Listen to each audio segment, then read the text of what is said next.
Okay, so I'm not going to be at school today. I'm terribly sorry. However, I'm just going to do a screencast of the story and I'm going to just play the audio and I'll stop it like I normally would when we were in class.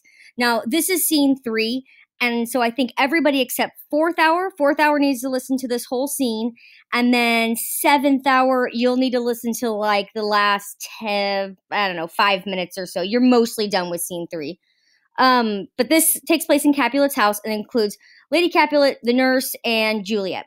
Now, we talked yesterday about how the nurse was Juliet's wet nurse, kind of like a nanny, but like closer to a mom. But the relationship is a little bit more nuanced than that, and she is like her best friend, her confidant. If Juliet ever had a problem, she wouldn't go to her mom because she has a kind of a cold, distant relationship with her mom. She'd go to the nurse. The nurse is who she's closest with.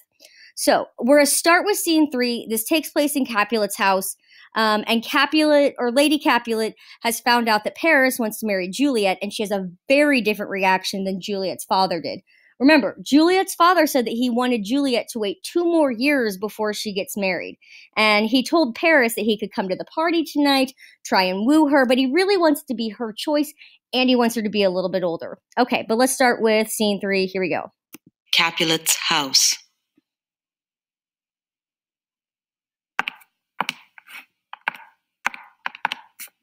Nurse, where's my daughter? Call her forth to me. Now by my maidenhead at 12-year-old, I bade her come.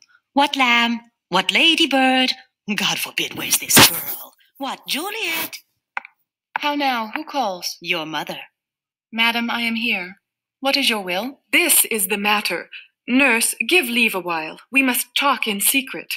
Nurse, come back again. I have remembered me. Thou's hear our counsel. Thou knowest my daughter's of a pretty age. Faith, I can tell her age unto an hour. Okay, if you look at the footnote, it says that she's of a pretty age, and a pretty age means that she's ready to marry. And remember, that's not how Capulet felt at all. He was like, no, she's too young, she shouldn't be having babies yet. Lady Capulet feels quite differently. Lady Capulet is like, lock this down, let's get you married, girl. My teeth, and yet to my teen be it spoken I have but 4. She's not 14. How long is it now to Lammas tide? A fortnight in odd days. Even or odd, of all days in the year, come Lammas eve at night shall she be 14. So she's 2 weeks away from being 14. Remember, Juliet's still only 13. A fortnight is 2 weeks. Susan and she, God rest all Christian souls, were of an age. Well, Susan is with God. She was too good for me. But as I said, on Lammas eve at night shall she be 14. That shall she marry, I remember it well. 'Tis since the earthquake now 11 years, and she was weaned. I never shall forget it. Don't worry too much about what the nurse is saying. She's really just reminiscing about Juliet when Juliet was little. I think what you're going to notice mostly is that the nurse talks a lot. She's a comedic character. And you can contrast her with Lady Capulet, who is very prim, very proper. The nurse is like that, not like that at all. The nurse will just like talk, tell these long rambling stories. She's going to include some inappropriate jokes. We'll explain in a minute. And so remember, when a character is a complete opposite of another character and that draws out those qualities that are different, that's called a foil. So in this scene, the nurse is a bit of a foil to Lady Capulet. And it's not like going to be like that the whole play, unlike Tybalt and Benvolio, who are constant foils. But you can see the differences between these two characters. One being very polite and proper, one being of a lower class who is not quite as proper. If you didn't remember from yesterday, and I would look at the footnote that is right here.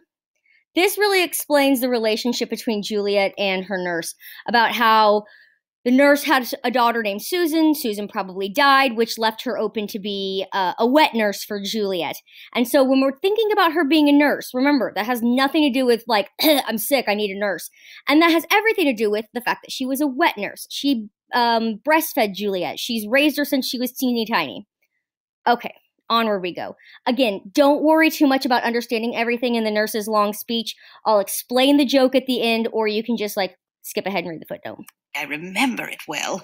'Tis since the earthquake now 11 years, and she was weaned, I never shall forget it, of all the days of the year upon that day, for I had then laid wormwood to my dug, sitting in the sun under the dove-house wall. My lord and you were then at Mantua, nay, I do bear a brain, but as I said, when it did taste the wormwood on the nipple of my dug, and felt it bitter, pretty fool to see it tetchy and fall out with the dug. Shake, quoth the dove-house, 'twas no need, I trow, to bid me trudge, and since that time it is 11 years. For then she could stand alone, nay, by the rood she could have run and waddled all about, for even the day before she broke her brow, and then my husband, God be with his soul, who was a merry man, took up the child. Yea, quoth he, dost thou fall upon thy face? Thou wilt fall backward when thou hast more wit, wilt thou not, Jule? And by my holidam, the pretty wretch left crying, and said, I, to see now how a jest shall come about. I warrant it I should live 1,000 years, I never should forget it. Okay, so the story that she's telling here is just about how Juliet fell down when she was little, got a big bump on her head, and the nurse's husband made a crude joke. And he said, oh, I bet when you're older, you'll fall backwards, like backwards into bed. It's a sexy joke.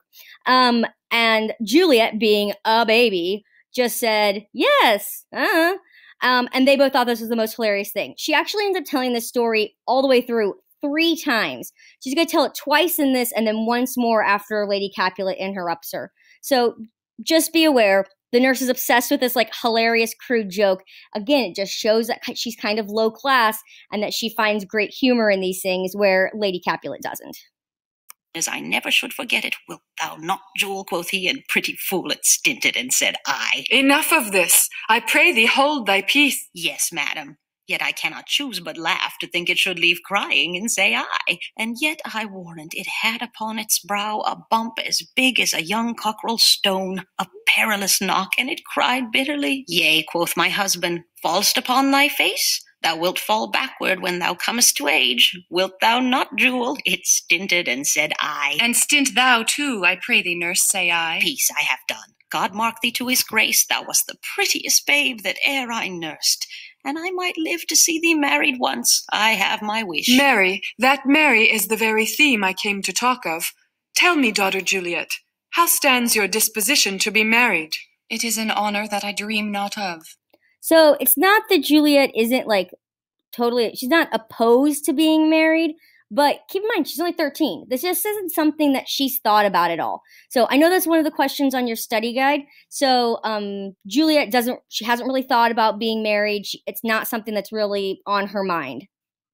Had sucked wisdom from thy teeth. Well, think of marriage now. Younger than you here in Verona, ladies of esteem are made already mothers. By my count, I was your mother much upon these years that you are now a maid. So Juliet's mom actually had already had Juliet when she was her age. So I mean, Juliet's mom probably got pregnant around the age of 12, maybe 13. And she's trying to tell her, and Paris kind of hinted at this in the last scene too, where he said, younger than she or happy mother's maid. I just want you to be really aware that it wasn't weird or unusual for women to be married at this time or to have kids at this time. Remember, there really wasn't a concept of being a teenager. You were either a child or you were an adult. And if you were capable of having children, then you were an adult. So Juliet's mom is like, I think you should get married. I already had you when I was this age. Again, Juliet hasn't really thought about it. So big difference between Capulet and Lady Capulet here. Lady Capulet is really pushing her to get married. And understandably so. Paris is a really well-to-do guy. I mean, he's related to the freaking prince.